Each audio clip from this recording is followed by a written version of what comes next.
Watch collecting, now don't get me wrong, it can be a lot of fun. But let's be honest, sometimes it can feel quite exhausting. From hype to headaches, there are some things that drive collectors like me and like you absolutely crazy. Today I'm sharing 7 things I hate about watch collecting. And trust me, I know some of you are going to relate. Let's get into it.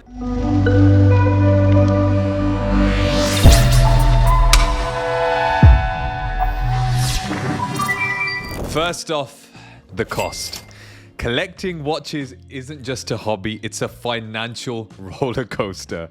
You see a watch you love, the retail is already sky high, then you check the secondary market and potentially it's even higher. The same watch is 2 or 3 times the price at retail and it stings. Even mid-range pieces can feel like a massive investment, and when you're comparing brands, materials and limited editions, it gets even worse. The craziest part, sometimes after you finally buy it, a new version comes out the following week, which you think to yourself, damn, I should have just waited and bought that one. It makes your watch almost feel outdated. You could either buy a watch or sometimes a small car, and honestly, sometimes I'm tempted just to buy the car instead. Now, moving on to the second thing, which is overhyped watches. Some watches are just overhyped, and I've talked about that concept on this channel many times before. People treat the Patek Nautilus or the Royal Oak like sacred relics, while incredible pieces from smaller brands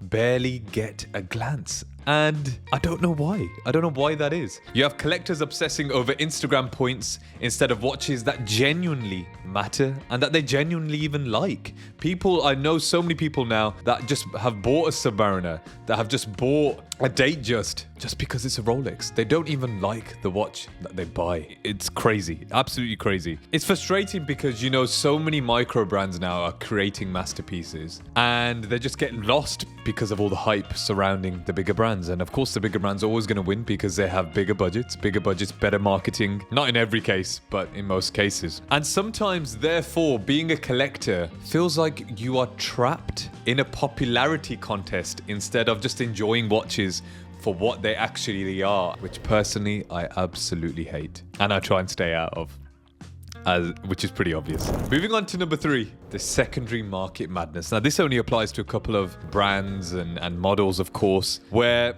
a watch that retails, let's say, for $10,000 now sells for $30K. And you're kind of left wondering if you accidentally stumbled into a lottery system. I mean, honestly, some of these watches, take the Panda, for example, a £10,000 watch roughly selling for double the price of over £20,000. Now, one of my friends owns that watch and I'm very happy that he owns that watch. If I could pick anybody, it would be him. But is the Panda a £20,000 watch? No. Is it a £10,000 watch? I think so.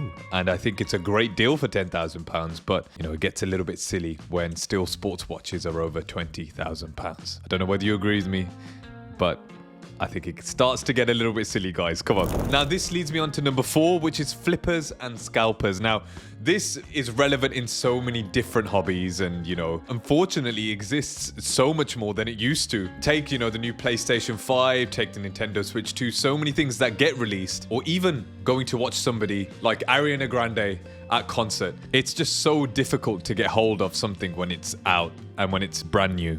Or in this case, I feel like it's the bane of every single collector's life. People snap up all the hype pieces and then sell them off for profit and leave the genuine enthusiasts like you and me hanging. Now, a perfect example of this is a Moon Swatch, the Swatch and Omega collaboration. When they were first released, they were extinct and people were selling them for double, triple the price. A plastic watch, mind you, a quartz plastic watch. It turns collecting into almost a stressful game instead of a passionate hobby.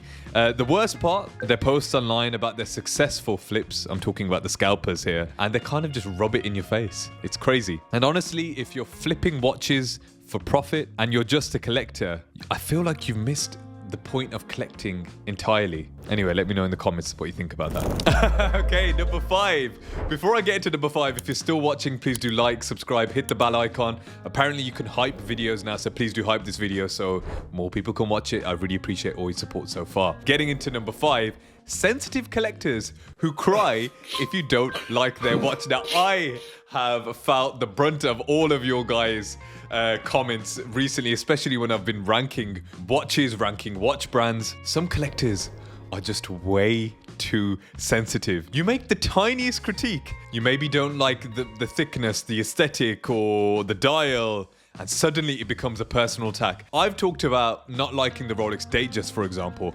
and I've been made to feel like I have insulted somebody's grandma. I mean, come on, honestly. People act like you've just insulted their child. And don't get me wrong, we are all attached to our watches. But if somebody told me they didn't like my No Time to Die Omega Seamaster, for example, I'd be like, okay, it's not your taste. But it doesn't change the fact it's my favorite watch, and that's okay. Some of the comments have been ridiculous. Entertaining on my part, but ridiculous. Collecting is supposed to be fun. The whole point about this is that we all have different ideas, different tastes, and it's great that we're all opinionated, but some of you treat your watches like they are family. And I get that, but come on, don't take it so personally. It's okay to have opinions, and just because I think the bezel looks a little bit silly, it doesn't mean I hate you, probably. Now, moving on to number 6. The 6th thing I hate about watch collecting is watch snobbery. This is directed at all of you snobs watching, right? Some collectors act like owning a watch makes them morally superior, or just superior generally, maybe not morally superior. Suddenly your Tissot or affordable micro brand is beneath them, and you're not a real collector. Now, this particularly applies to the Rolex fanboys. I feel like if you don't own a Rolex, I had many comments saying if you don't own a Rolex, don't talk about them. No, I will talk about them. It's exhausting. I feel like collecting should be about enjoyment, not about judging everybody on what they can afford and what their choices are as a result of what they can afford. You could have the most incredible collection, but if you don't flaunt Patek, AP, or Rolex correctly, some people will roll their eyes at you. Watch collecting is one of the few hobbies where the hobby literally judges you back. In quotations, Jags watches. Now, this leads me on to the final thing I hate about, I guess, the culture of watch collecting and watch collectors generally, is the constant pressure to buy more. And I hope I'm not feeding this by talking about new releases and all that kind of stuff, because I've been very careful about what you spend your money on. Because I've always said, ultimately, if you buy a new watch, it's less time with your existing collection. And that's why I'm very careful about pulling the trigger on certain watches, because I feel like having over 5 watches is far too many. And I might change my opinion on that as I go through this watch collecting journey. But in my mind, if I buy a new watch, it's less time with my Seamasters, it's less time with my 1965 Breitling, it's just less time with watches that mean a lot to me already. And so I do feel like there's this weird culture now where almost an endless pressure to buy more.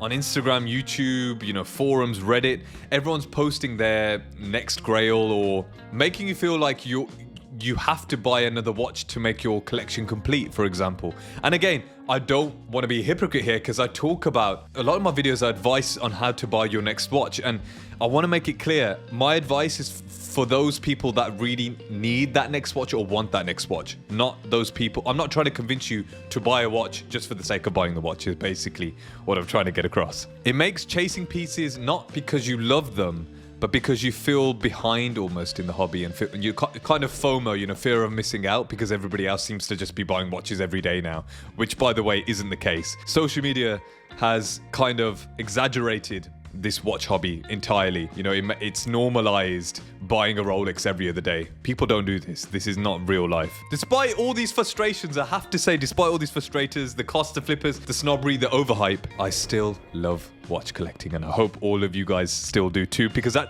the end of the day, it's a passion, it's a hobby, and sometimes it's even a community, and this channel is a testament to that. But let's be honest, it can be a bit of a headache sometimes. It can be. So let me know, share what you hate the most about watch collecting. I'm really interested to know.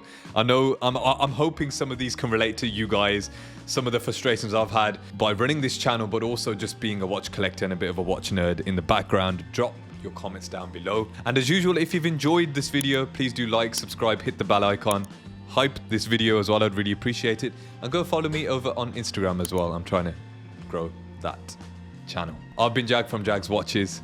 Thank you for watching, and I'll see you in the next one. Peace.